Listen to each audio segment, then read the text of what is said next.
কাঞ্চনের মানুষ হিসাবে আমার প্রত্যাশা থাকবে দিবু ভাইয়ের কাছে। আমাদের কাঞ্চনে অনেক বড় কিছু সমস্যা আছে, যেমন জলাবদ্ধতা আছে। আমাদের কাঞ্চনে ভালো কোনো কমিউনিটি সেন্টার নেই।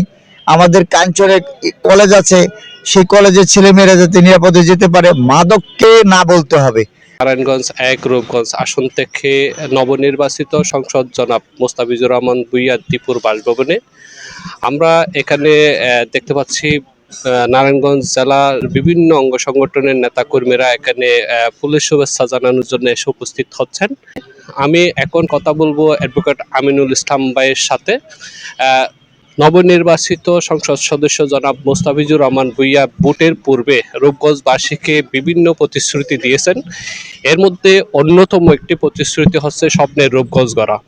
এই স্বপ্নের রূপগঞ্জ গড়ার জন্য আপনি সাবেক যুব দলের নেতা হিসাবে এবং রূপগঞ্জের সন্তান হিসাবে তাকে কিভাবে সহযোগিতা করবেন? ধন্যবাদ আপনাকে এবং আপনার এই চ্যানেলকে। আপনারা জানেন আমাদের রূপগঞ্জ এক, নারায়ণগঞ্জ ১ রূপগঞ্জ থেকে আমাদের জনগণের আকাঙ্ক্ষিত নেতা, এদেশের অত্যন্ত প্রিয় মানুষ, দানের শীষ থেকে মনোনীত পদপ্রার্থী মোস্তাফিজুর রহমান ভূঁইয়া সাহেব এমপি হয়েছেন। আমরা রূপগঞ্জবাসী তথা যুব দলের পক্ষ থেকে ওনাকে শুভেচ্ছা অভিনন্দন জানাই। আপনারা জানেন উনি পাড়ায় পাড়ায় মহল্লায় মহল্লায় ঘুরে ঘুরে উনি দেখেছেন রূপগঞ্জের কি কি সমস্যা বিগত দিনে ছিল, এগুলো তিনি শনাক্ত করেছেন এবং উনি এই ব্যাপারে একটা স্বপ্নের রূপগঞ্জ গড়ার জন্য একটা প্রতিশ্রুতি দিয়েছেন। আমি দেখেছি উনি যেখানে যে গ্রামে যে ইউনিয়নে গিয়েছেন ওইখানে উনি রাস্তাঘাটের কথা বলেছেন, স্কুল মাদ্রাসা শিক্ষা প্রতিষ্ঠানের কথা বলেছেন। উনি মানুষের সাধারণ মানুষের চিকিৎসার কথা বলেছেন। উনি কর্মজীবী বেকার মানুষের বেকারত্ব দূর করার কথা বলেছেন। উনি মহিলাদেরকে কিভাবে কর্মসংস্থানের ব্যবস্থা করা যায় এটা বলেছেন। যুবকদের জন্য যুব উন্নয়নের কথা বলেছেন।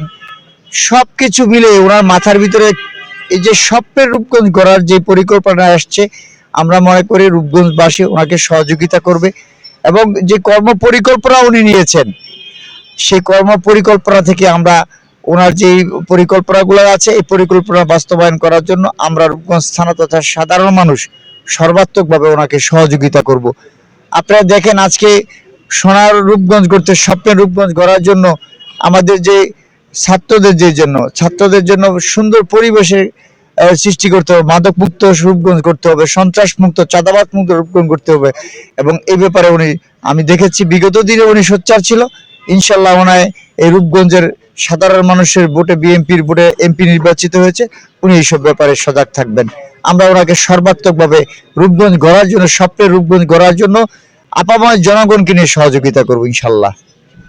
আপনি রূপগঞ্জের কাঞ্চনের সন্তান হিসাবে কাঞ্চনের মানুষের আকাঙ্ক্ষার জন্য দীপু ভাইয়ের কাছে আপনার প্রত্যাশা কি? কাঞ্চনের মানুষ হিসাবে আমার প্রত্যাশা থাকবে দিবু ভাইয়ের কাছে। আমাদের কাঞ্চনে অনেক বড় কিছু সমস্যা আছে, যেমন জলাবদ্ধতা আছে। আমাদের কাঞ্চনে ভালো কোনো কমিউনিটি সেন্টার নেই। আমাদের কাঞ্চনে কলেজ আছে, সেই কলেজের ছেলেমেয়েরা যাতে নিরাপদে যেতে পারে। মাদককে না বলতে হবে। আর আমাদের সন্ত্রাসী চাঁদাবাজি এই ছোটখাটো যে প্রবলেমগুলো আছে এগুলো দূর করতে হবে। আমাদের এখানে একটা খেলাধুলার জন্য একটা স্টেডিয়াম দরকার, এই স্টেডিয়ামটা ওনাকে করে দিতে হবে। আর আমাদের আরো যে জলাবদ্ধতার জন্য আমাদের কাঞ্চনের, আপনারা দেখেছেন বিগত সরকারের সময় আমাদের কাঞ্চনের জলাবদ্ধতা নিরসনের জন্য একটা ড্রেনেজের ব্যবস্থা করা হয় না। আমরা চাই মোস্তাফিজুর রহমান ভূঁইয়া সাহেব কাঞ্চনের একজন, এবং কাঞ্চনের মানুষ ওনাকে খুব পছন্দ করে। ওনার বাবা, ওনার পরিবারের মানুষ সবসময় কাঞ্চনের সাথে একটা ভালো সম্পর্ক রেখেছেন, উনিও সেই সম্পর্কটা ধরে রাখবেন। আমাদের কাঞ্চনের যেই প্রবলেমগুলো আছে, এই স্কুল গিং ছেলে মেয়েদের জন্য ভালো স্কুল তৈরি করে দেওয়া, কলেজ তৈরি করে দেওয়া, জলাবদ্ধতা নিরসন করে দেওয়া, সন্ত্রাস চাঁদাবাজ মাদক মুক্ত একটা কাঞ্চন গড়ার জন্য ওনার কাছে আমরা চাইবো এবং উনি আশা রাখি কাঞ্চনের মানুষের এই আশা আকাঙ্ক্ষাটা পূরণ করবেন ইনশাল্লাহ।